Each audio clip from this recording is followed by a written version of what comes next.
right now. You know, I think it's really important at this time of the year, especially, that we focus on the process.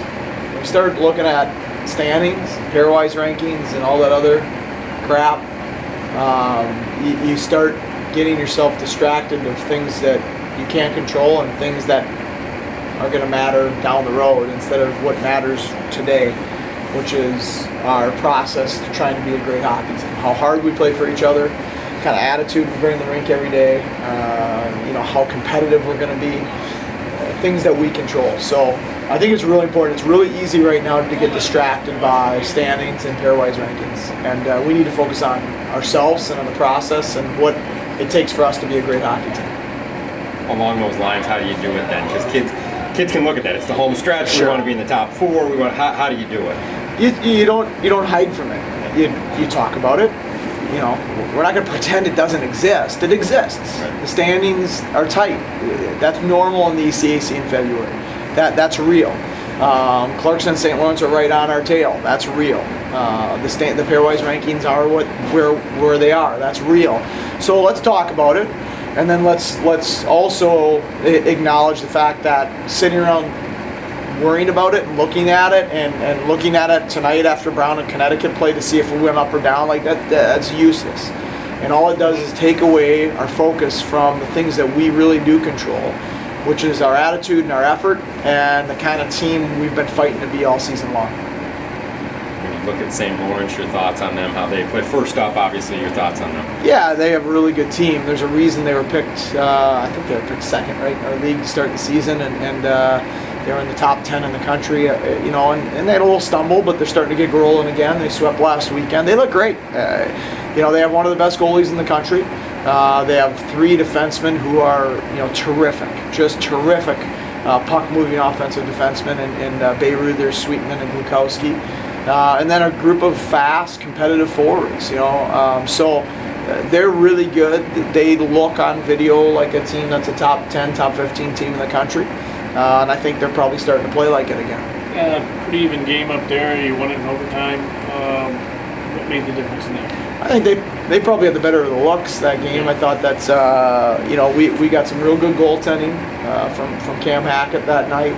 I thought we were we won that game like we've won a lot of games this year. We were really resilient. We had a beat up lineup in like we've had most of the year.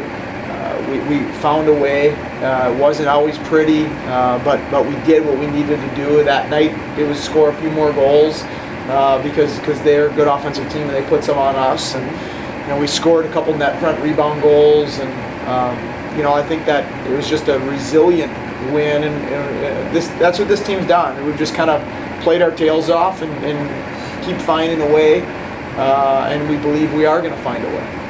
Saturday night, the Big Red Freak on a special night, a sold-out crowd. Some of these kids' first taste of it. It's a special night for your program, isn't it? It is. The weekend is. We've talked all year, right? The guys wear the T-shirts that say "Our Watch" on it. We felt we let the program down last year, and not, the record being some of it, but more how we played and the way we went about our business on a day-to-day basis. And we've been fighting since last April to make sure that this program on our watch right now, that our alums would come in on a weekend like this and be proud of the guys in the room and how we're playing and how hard we play for each other and what wearing that sweater means. Because it's special. It's been going on for over 100 years, and there's responsibility with that. And it's more about how hard you play and how honest your effort is. And I think our guys have done a great job of that this year. And this is an opportunity this weekend with thousands of alumni in town, not only hockey alumni, but alumni from the school, to show that in our actions. To show what our watch means in our actions with how hard we play and how many shots we're willing to block for each other and hits we're willing to give and take and those types of things. So it is special. And it'll be my first freak out with Clarkson. So I've heard, Mark Cavosi likes telling that story. Yeah. I think he talks about it every day. I talked about where the big comeback, and I think Cavosi had 4 points in that game, and apparently they needed to put a new roof on the building afterwards, and it sounded fun. It sounded fun. So, I mean, we're really fortunate. Almost every game in here, as long as our students are in session, is really electric. But this weekend, especially against rivals like St. Lawrence and Clarkson, takes on a little bit more of a special feeling.